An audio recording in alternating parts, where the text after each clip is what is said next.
आज के इस आयोजन के ऑर्गेनाइजिंग सेक्रेटरी बोलो चाहे ऑर्गेनाइजर श्री डीपी जिष्टू जी, प्रधानाचार्य राष्ट्रीय वरिष्ठ माध्यमिक पाठशाला Baldeya, Nirupama madam principal deputy director higher education, Manoj Gupta ji headmaster, Pankaj ji, उनके साथ सभी उनकी टीम के सभी सदस्यगण, विभिन्न पाठशालाओं से आए हुए सभी अध्यापक एवं युवा वैज्ञानिक और स्थानीय पाठशाला के सभी बच्चों और सभी अध्यापकगण, आप सभी का अभिनंदन और मेरा आप सभी को नमन।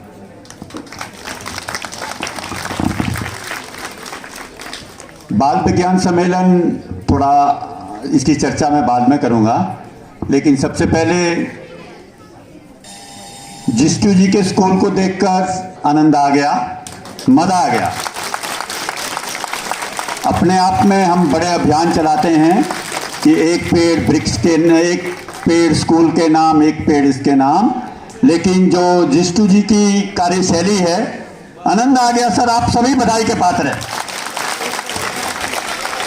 जिष्टू जी तो है ही है, इनकी पूरी टीम, आप सभी बच्चे वाकई बधाई के पात्र है। बहुत मजा आया बेटा, शानदार, बहुत बढ़िया। दूसरा, पंकज जी की टीम, इसमें दीपक जी हैं, कोऑर्डिनेटर यहाँ के प्रदीप कंवर जी हैं, इनकी जो पूरी की पूरी टीम है, बहुत बढ़िया काम है। मैं वैसे भी बोलता हूँ, मैं सोलन जिला में भी मेरे ख्याल 1.25 साल काम किया है, लेकिन जो यहाँ टीम है वो बहुत ज़बरदस्त टीम है, अपने कार्य में दक्ष है। इनको भी अपनी तरफ से बधाई देता हूँ और आशा करता हूँ आने वाले समय में ये अपना जो कार्य है बहुत निपुणता से निभाएंगे, ऐसी मुझे विश्वास है। बल्देया मेरी कर्म भूमि नहीं है, यहाँ मुझे वैसे थोड़ा सा काम करने का मौका मिला 4-5 महीने, तब के और अब के बल्देया में बहुत फर्क है। हम लड़ते रहते थे इस बिल्डिंग को कि भाई अगर इसको इसके बराबर किया जाए, इसको इसके बराबर किया जाए, उस टाइम की लड़ाई थी हमारी, पर ये आज तक नहीं हुई। चलो हो जाएगी कभी ना कभी, पर जब ये इसके साथ ये जुड़ जाएगा तो अपने आप में बहुत दर्शनीय बिल्डिंग बनेगी और बहुत बढ़िया स्कूल बनेगा, ऐसी मुझे हुई। बाकी यहाँ जो युवा वैज्ञानिक आए थे, उनके अध्यापक आए थे, मैं मॉडल भी देख रहा था और आपकी जो क्विज की एक्टिविटी भी देखी, बहुत आनंद आया। और जो जीते हैं उनको तो बधाई है ही है, पर दीपक की तरह की हारता कोई नहीं है, कोई ना कोई सीखता ही है, वो अपने आप में बहुत बड़ी उपलब्धि है और सभी बच्चे सीखेंगे। और जो अपने में कम, जिसमें जो फेलियर ही तो सिखाती है, जिसने तो जो फेल ही नहीं हुआ उसको तो फिर उसने सीखा ही कुछ नहीं है, वो तो वही अपने तक ही रहा। लेकिन जो फेल हुए हैं उन्होंने सीखा है, वही सीखते हैं और वही ऊंचाइयों पर ले जाते हैं।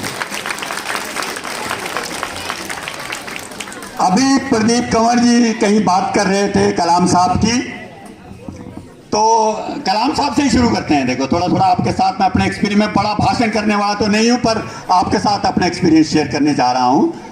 तो देखो बेटा, सबसे पहले सबसे अच्छी बात है, शिक्षा वो हथियार है, शिक्षा वो हथियार है जो आपको धारना सिखाती है। अगर कहीं धार हो सकती है तो शिक्षा से ही हो सकती है, और जो अनपढ़ है उससे पूछो कैसे, वो कभी नहीं बोलेगा आपके बीच। लेकिन जो पढ़ा लिखा है, जिसने शिक्षा ग्रहण की है, वो आपको धारणा सिखाती है, वो आपको बहुत ऊंची ऊंचाइयों पर ले जाती है और आपको मान सम्मान बढ़ाती है। और शिक्षा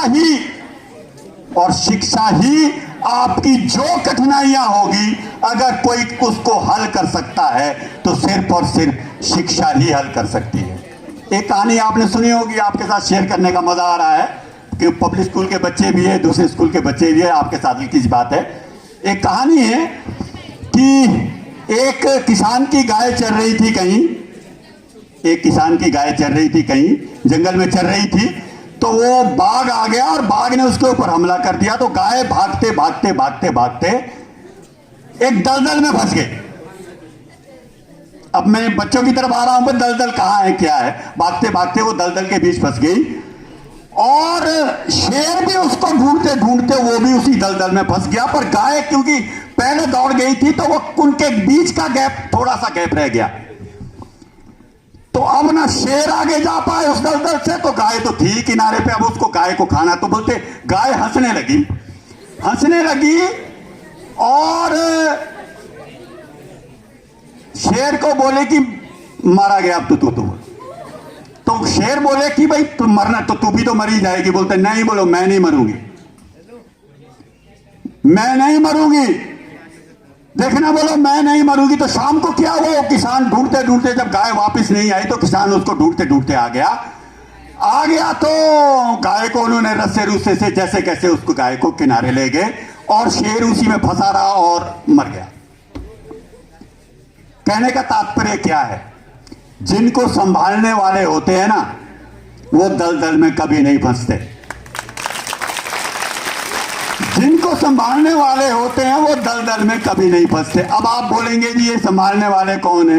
बेटा आपको संभालने वाले भी तीन ही लोग हैं, माता पिता और गुरु, तीन ही लोग हैं। और यही आपको जो भी दलदल होगा यही उस दलदल से निकालेंगे। तो जिनको संभालने वाले होते हैं वो कभी भी दलदल में नहीं फंसते और आपको संभालने वाले माता पिता और गुरु है और आप भी कभी दलदल में नहीं फंसते। एक चीज नोट कर लेना, जब भी दलदल में फंसने की कोशिश करेंगे आप, जब भी कभी दलदल में फंसने की कोशिश करेंगे, दलदल किसकी बात कर रहा हूं मैं? कभी कोई नशा हो सकता है, कभी कोई चोरी हो सकती है, कभी कोई गुंडागर्दी हो सकती है, कभी कोई और बुराई हो सकती है। जब भी कभी आप इन बुराइयों में फंसने की कोशिश करेंगे बेटा, तो अपनी मां का या अपने मां बाप का चेहरा जरूर देख लेना कि जब वो मां मंदिर में भी जाती है ना तो अपने लिए नहीं मांगती बेटा, वो बोलती कि मेरे बच्चे बोलता सफल होने चाहिए। तो उस मां के बारे में आपने जरूर सोच लेना कि हम क्या कर रहे हैं। ऐसी मुझे उम्मीद है कि आप अपने मां बाप और गुरु की जो तपस्या है उस तपस्या पर खरे उतरेंगे, ऐसी मुझे उम्मीद है।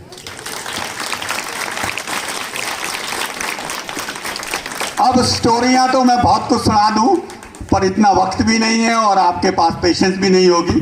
पर एक चीज है बेटा कि मां बाप और गुरु आप सभी को सफल होना देखना चाहते हैं कि आप सभी बच्चे आप कैसे हो, सफल हो। सफलता का रास्ता बना बनाया नहीं मिलता, सफलता का रास्ता बना बनाया नहीं मिलता, स्वयं बनाना पड़ता है। जिसने जैसा मार्ग बनाया वो वैसे ही मंजिल को पाएगा, जिसने जैसा मार्ग बनाया वैसे ही मंजिल को पाएगा। और मैं तो पता नहीं, पंकज ने सुना हुआ मेरे को कई बार, मैं तो हटक के बोलता हूं कि सफलता बराबर है भाग्य गुना परिश्रम। फार्मूला है बाकायदा, सफलता बराबर है भाग्य गुना परिश्रम। और एक बड़ी गजब की चीज है, भाग्य कभी जीरो नहीं होता। जब आप पैदा हो गए भाग्य जीरो नहीं है, भाग्य जीरो नहीं है मीन्स आप है ही नहीं है। जब भाग्य जीरो नहीं है तो सफलता को कैसे ऊंचा किया जा सकता है? परिश्रम से ऊंचा किया जा सकता है। अगर भाग्य कम है तो परिश्रम ज्यादा लगेगा, अगर भाग्य ज्यादा है तो परिश्रम भी उतना ही लगेगा। पर कितना परिश्रम किया है वो आपका रास्ता तय करेगा। अगर आपने ज्यादा परिश्रम किया है तो आपकी मंजिल भी आसान होगी और आप ऊंचे शिखर पर छुएंगे, ऐसी मुझे पूरी उम्मीद है। एक चीज बड़ा बड़ी गजब की चीज है, मां बाप भले ही अनपढ़ हो, मां बाप भले ही अनपढ़ हो, लेकिन जो संस्कार और शिक्षा वो आपको देते हैं वो किसी स्कूल में नहीं मिल सकती, उनसे जैसी शिक्षा नहीं मिल सकती। इसलिए अपने माता पिता और गुरुजनों का आदर करना सीखो, सम्मान करना सीखो, तभी आप जिंदगी में सफल हो सकते हैं। बाकी थोड़े गुरुजन बैठे हैं, इनकी तरफ भी मैं थोड़ा मुखातिब हो जाऊं। मेरी बड़ी उम्मीद रहती है अध्यापक अपने आप में लीडर होना चाहिए। अब आप बोलेंगे कि नेते तो बहुत घूमते हैं, नहीं, मतलब अध्यापक अपने आप में लीडर होना चाहिए। जिसने इन बच्चों को लीड करना है वो कमजोर कैसे होना चाहिए? नहीं होना चाहिए। मेरी तो उम्मीद है कि मेरा अध्यापक आत्मविश्वास से भरा होना चाहिए और एक लीडर होना चाहिए जो इन बच्चों को सही रास्ता दिखा सके। मेरे अध्यापक में अपडेट होना चाहिए। अपडेट मतलब आज दुनिया में क्या हो रहा है, दुनिया से पहले किसी को अगर पता हो, किसको पता होना चाहिए? अध्यापक को होना चाहिए पता। अगर कुछ वो बोले तो कैसा बोले? सच बोले, जिससे बच्चों को लगे कि जो हम अनुसरण करेंगे अपने गुरु का वो अनुसरण होना चाहिए। मुझे पूरी उम्मीद है आप सभी अध्यापक बंधु अपने सब्जेक्ट के ऊपर पूरी मास्टरी करेंगे और सब्जेक्ट के ऊपर पूरी मास्टरी करके जो देश दुनिया में कुछ हो रहा है उसकी आप नॉलेज पूरी रखेंगे, अपडेट रहेंगे और आप मेरे बच्चों को ऐसी शिक्षा देंगे कि ये समाज में एक ऊंचा नाम दर्ज करे, अपने माता पिता का और आपका, आपके विद्यालयों का नाम ऊंचा करे। ऐसी मुझे पूरी उम्मीद है आप सभी अध्यापक बंधुओं से। बाकी बेटा, अभ्यास हमें बलवान बनाता है। अभ्यास मतलब प्रैक्टिस। अभ्यास हमें बलवान बनाता है, दुख हमें इंसान बनाता है। लगा पता क्या बोल रहा हूं? अभ्यास हमें बलवान बनाता है, दुख हमें इंसान बनाता है, हार हमें विनम्रता सिखाती है और जीत हमारे व्यक्तित्व को निखारती है। कौन? जीत हमारे व्यक्तित्व को निखारती है। लेकिन सिर्फ विश्वास ही ऐसी चीज है, विश्वास ही ऐसी चीज है जो हमें आगे बढ़ने की ताकत देती है। इसलिए अपने ऊपर, अपने लोगों के ऊपर और ईश्वर के ऊपर विश्वास रखिए। आप जरूर ऊंची ऊंचाइयों को छुएंगे, ऐसी मुझे आपसे आशा है। अध्यापकों तो इतना ही कहूंगा, रोज लिखते हैं आप लोग कि टैगोर क्या लिखते कि टीचर वो दीपक है, तो दीपक तो इसलिए वंदनीय है क्योंकि वो दूसरे के लिए जलता है, दूसरे से नहीं जलता। इसलिए आप दीपक है, इसलिए आप लोग तो जलना ही चाहिए। किसके लिए? दूसरों के लिए। तो मेरी अध्यापक बंधुओं से विशेष निवेदन है, क्योंकि माता पिता तो कड़ी में है ही है, अध्यापक भी इस कड़ी में है कि आपको बहुत ऊंची ऊंचाइयों को छू सकते हैं। और आप अगर बात करें सपनों की, बच्चों के लिए बात कर रहा हूं, तो बेटा सपने सोचने से पूरे नहीं होते। सपने सोचने से पूरे नहीं होते। सपनों के लिए तो मेहनत करनी पड़ती है, चलना पड़ता है, तब जाकर अपनी आप ऊंचाइयों को छूते हैं। तो मुझे आशा है आप सभी बच्चे मेहनत करेंगे और अपने माता पिता और गुरुजनों का आदर करेंगे, उनके कहे हुए पर चलेंगे और अपना नाम, अपने माता पिता का नाम और अपने विद्यालयों का नाम नई ऊंचाइयों पर ले जाएंगे। इन्हीं शब्दों के साथ मैं एक बार पुनः जिष्टू जी को और उनकी पूरी टीम को बधाई देता हूं। इनके कैंपस को देख के मजा आ गया और आपके पंकज जी और उनकी पूरी टीम को भी बधाई जिन्होंने यहाँ सफलतापूर्वक ये इस मेले का आयोजन किया। मेरी ओर से बेटा आप सभी को शुभकामनाएं। जय हिंद, जय भारत, जय हिमाचल।